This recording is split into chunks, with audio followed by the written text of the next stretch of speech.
Hi, welcome back to the channel. If you're a regular viewer, you'll know that we've spoken a lot about the growing pressure on the Russian economy. The war in Ukraine has forced Moscow to dramatically increase military spending at the same time as oil and gas revenues have been falling. But now a new report from German intelligence suggests that the situation might actually be far worse than the Kremlin has been admitting. According to Germany's Federal Intelligence Service, Russia's real budget deficit may be more than $30 billion higher than the official figures published by Moscow show. If that assessment is correct, it raises a very important question. Is Russia hiding the true economic cost of the war? Because when you combine this with falling energy revenues, a strong ruble, which is actually bad for Russia, extremely high interest rates, weakening consumer spending and ongoing sanctions, the financial pressure on the Russian economy appears to be increasing massively. So in this video, we're going to take a look at the new intelligence claims about Russia's hidden deficit, why Russia's oil revenues are falling, how the strong ruble is making the situation worse, why high interest rates are damaging the economy, and what is happening to consumer spending, and whether or not Moscow can continue funding the war at its current pace. Germany's intelligence agency has made a very significant claim. It says the official Russian budget numbers do not reflect the true cost of the war.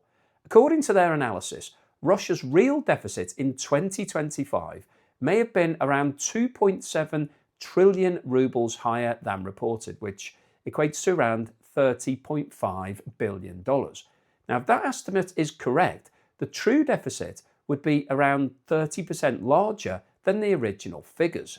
Now, this matters because Russia's government has already stopped publishing large amounts of economic data since the invasion of Ukraine. Detailed trade statistics, energy data, and some financial indicators have either been delayed or removed completely. And as a result, analysts increasingly have to rely on indirect indicators and intelligence estimates to understand what is really happening inside the Russian economy. And if Germany's intelligence services are correct, it would suggest the Kremlin is significantly understating the financial cost of the war. Even using Russia's official data, the fiscal situation is deteriorating. In 2025, the Russian government reported a budget deficit of around 5.6 trillion rubles, which is roughly around $70 billion. That represents about 2.6% of GDP, the largest deficit since the pandemic. But the real problem is not just the size of the deficit, it's the trend. Military spending has surged dramatically since the invasion of Ukraine. At the same time, revenues from oil and gas exports, which traditionally provide a huge share of Russia's budget income, have been falling. And the result is a rapidly widening fiscal gap. Some forecasts suggest the deficit could almost triple this year if oil revenues continue to decline. And before we go on any further today, I'd like to talk about today's sponsor, the Illustrated Survival Guide to 4 Apocalypses. Now, one of the things I really struggle with is finding presents, whether it's something to buy for friends or family, or somebody asks me what I'd like for my birthday or Christmas. I never really know what to say. And the Illustrated Survival Guide to 4 Apocalypses could be the perfect solution, as it's a really unusual book packed with over 400 pages of illustrations, facts, and fun information. The book looks at 4 different ways the world might end. The first, if I just open this section here, is global warming. The second is pandemic. The third is nuclear winter. And the fourth one, which is my personal favourite, is zombies. What I like about this is it's not the sort of book you read once and put on a shelf. It's the kind of thing you can flick through because there's so many different pages. If you look at the artwork, a few sections, every time I pick this up, I'll find something new. So if you're looking for a slightly unusual gift for someone who already seems to have everything, or you'd just like to treat yourself to something fun, then this could be exactly what you're looking for. It's beautifully produced, and it's the sort of book that looks great sitting on a table or a bookshelf. So if you'd like to take a closer look at the Illustrated Survival Guide to 4 Apocalypses, scan the QR code on the screen now or click the link in the description below. And if you do decide to buy one, don't forget to use my promo code Joe4Book at checkout. The biggest issue for Russia is energy revenues. Historically, oil and gas have accounted for around a quarter to 1/3 of Russia's federal budget income. So when those revenues fall, the impact on government finances is immediate. And recently, those revenues have dropped significantly. And there are several reasons for this. The Western sanctions, large discounts on Russian crude, having to offer massive discounts to India and China to persuade them to buy, higher transport and insurance costs, and logistical challenges affecting exports. Even when global oil prices rise, Russia still has to sell its crude at a significant discount to benchmarks such as Brent crude.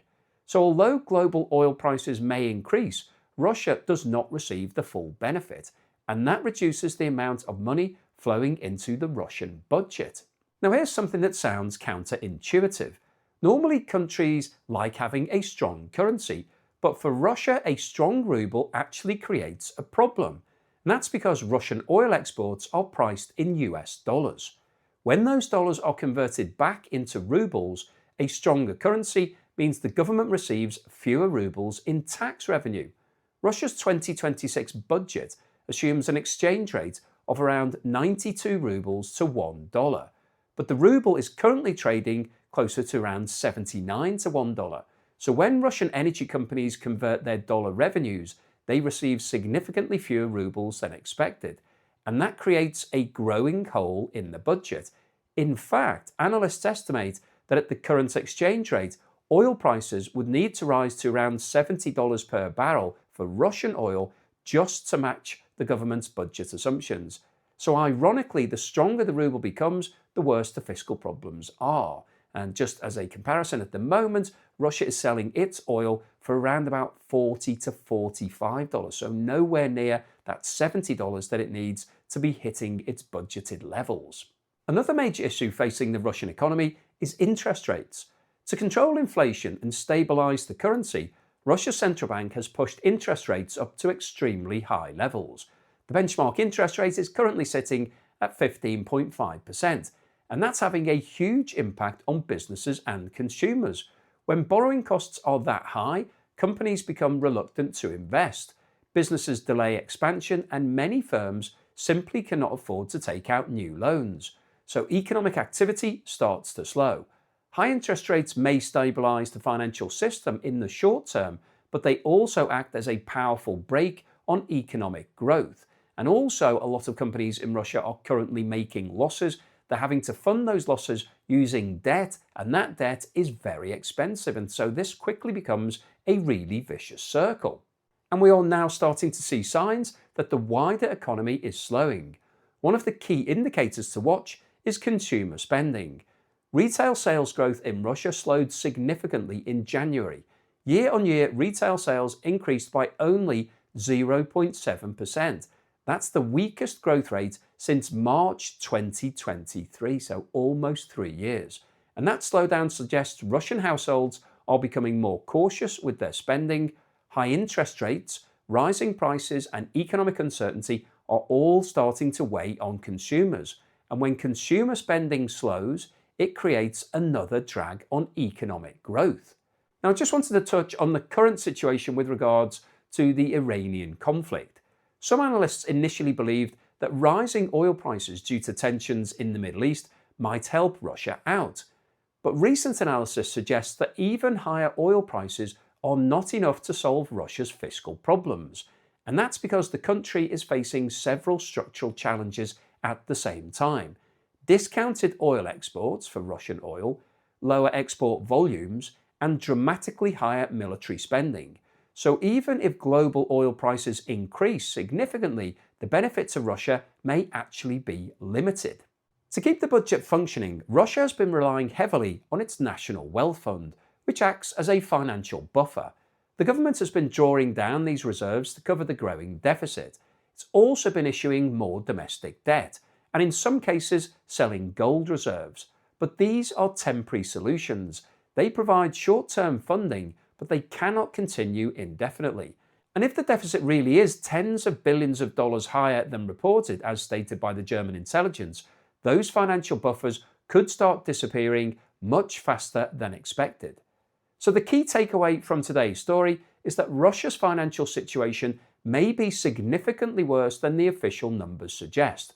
German intelligence now believes the real deficit is more than $30 billion higher than reported, and when you combine that with falling energy revenues, a strong ruble, extremely high interest rates, and weakening consumer spending, the economic pressure on Russia is clearly increasing.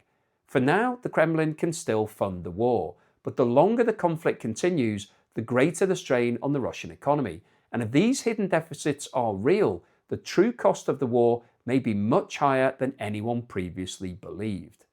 So hopefully you've enjoyed today's video, you found it useful, informative, and most importantly, thought-provoking. If you've liked what I've said, then please give me a thumbs up. Please subscribe to the channel if you haven't done so already. Don't forget, I'm currently running my competition where you can win my property or a cash alternative prize. Scan the QR code on the screen now or click the link in the description below. It will take you straight through to that. Thank you so much to everyone that's supported me in other ways. If you've bought me a coffee, and I know a lot of people have recently, so thank you for that, or sent me YouTube super thanks, and thank you so much if you've done that, or signed up as a patron or a member, thank you for that long-term support. That really helps to keep me motivated. And here's something to put a smile on your face.